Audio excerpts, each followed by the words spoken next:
Hello students, welcome to law excellence IAS academy. రీసెంట్గా మనకి పోబితోరా wild life sanctuary అన్నటువంటిది న్యూస్లో ఉంది. సో ఎన్వైరన్మెంట్కి సంబంధించి అసలు పోబితోరా వైల్డ్ లైఫ్ శాంక్చురీ ఎక్కడ ఉంది, అలాగే ఇక్కడ ఉన్నటువంటి ముఖ్యమైనటువంటి జంతుజాలం ఏంటి మనం చూస్తే వన్ హార్న్ రైనోసరస్ అన్నటువంటివి ఇక్కడ ఉన్నాయి.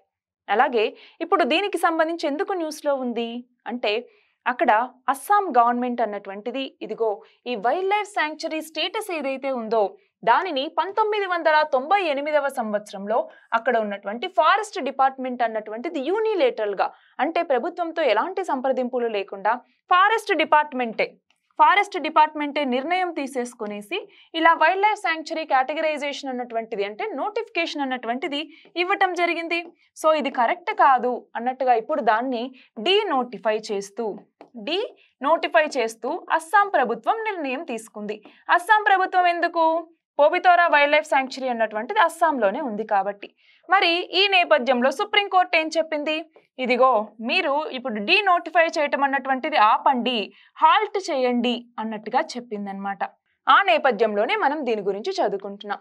మరి పోబితోరా వైల్డ్ లైఫ్ శాంక్చురీ అన్నటువంటిది ఎక్కడ ఉంది? లొకేషన్ చూడండి మ్యాప్ కి సంబంధించి అస్సాంలో ఇదిగో ఇక్కడ పోబితోరా వైల్డ్ లైఫ్ శాంక్చురీ అన్నటువంటిది ఉంది.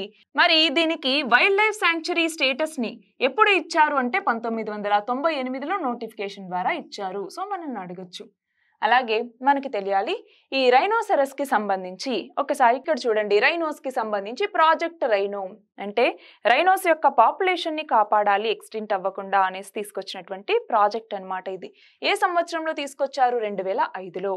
మరి రైనోసరస్ కి సంబంధించి వీటి యొక్క సైంటిఫిక్ నేమ్ ఏంటి అంటే రైనోసరస్ యూనికార్నిస్ అన్నటువంటిది దీని యొక్క సైంటిఫిక్ నేమ్. అలాగే ఐయుసిఎన్ స్టేటస్ వచ్చేసరికి ఇవి వల్నరబుల్ కేటగిరీలో ఉన్నాయి. ఐయుసిఎన్ స్టేటస్ లో మనకి 9 కేటగిరీస్ ఉంటాయి. అందులో ఎక్స్టింక్ట్ అని, వల్నరబుల్ అనేసి ఇలాగా 9 కేటగిరీస్ ఉంటాయి అనమాట. అందులో ఇది వల్నరబుల్ కేటగిరీలో ఉంది. క్రిటికల్లీ ఎండేంజర్డ్ ఇలా చెప్తాం కదా, అందులో వల్నరబుల్ కేటగిరీలో ఉంది. మరి రైనోస్ కి సంబంధించి చూడండి, ఇవి వన్ హార్న్ రైనోస్, ఒంటి కొమ్ము ఖడ్గమృగం అనేసి మనం పిలుస్తూ ఉంటాము. మరి పోబితోరా వైల్డ్ లైఫ్ శాంక్చురీ అన్నాం. సో పోబితోరా వైల్డ్ లైఫ్ శాంక్చురీ ఇది ఎక్కడ ఉంది? పోబితోరా వైల్డ్ లైఫ్ శాంక్చురీ అన్నటువంటిది బ్రహ్మపుత్ర నదీ తీరంలో ఉంది. బ్రహ్మపుత్ర నదీ తీరంలో ఈ యొక్క పోబితోరా వైల్డ్ లైఫ్ శాంక్చురీ అన్నటువంటిది ఉంది. ఇక్కడ ఈ రైనోల డెన్సిటీ అన్నటువంటిది చాలా ఎక్కువగా ఉంది. రైనోస్ లేదా ఖడ్గమృగాలు అని పిలుస్తాం.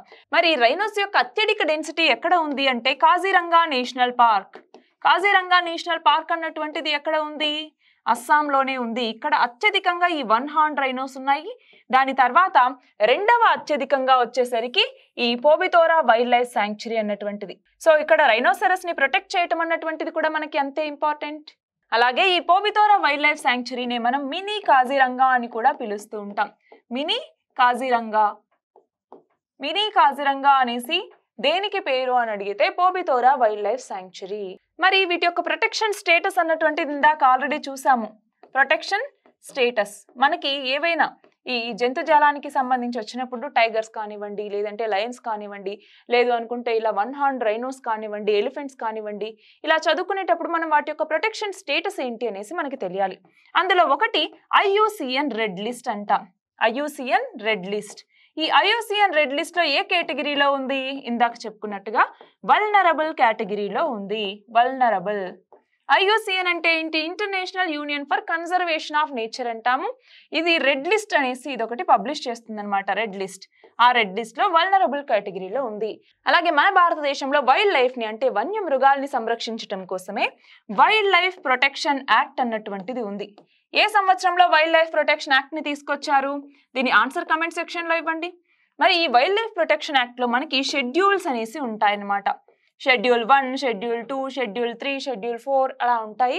అందులో షెడ్యూల్ 1 కేటగిరీలో ఈ ఇండియన్ వన్ హార్న్ రైనోసరస్ అన్నటువంటి ఉన్నాయి. అంటే వీటికి కంప్లీట్ ప్రొటెక్షన్ అన్నటువంటిది ఉంటుంది. సో షెడ్యూల్ 1 అనగానే ఫుల్ ప్రొటెక్షన్ అన్నటువంటిది ఉంటుంది. అదే షెడ్యూల్ 5, షెడ్యూల్ 6కి వచ్చేసరికి లీస్ట్ ప్రొటెక్షన్, అసలు లీస్ట్ బాదర్డ్ కూడా.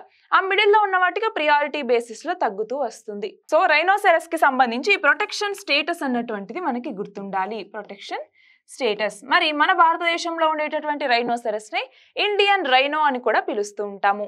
ఇవి కామన్ గా నేపాల్లోను, భూటాన్లోను అలాగే మన భారతదేశంలోను అస్సాంలోను ఇవి ఎక్కువగా కనపడుతూ ఉంటాయి. సో వీటికి సంబంధించి మనకి ప్రిలిమ్స్లో బిట్ అడిగేటటువంటి అవకాశం ఉంది కాబట్టి క్లియర్గా గుర్తుంచుకోవాలి. All the very best and thank you very much.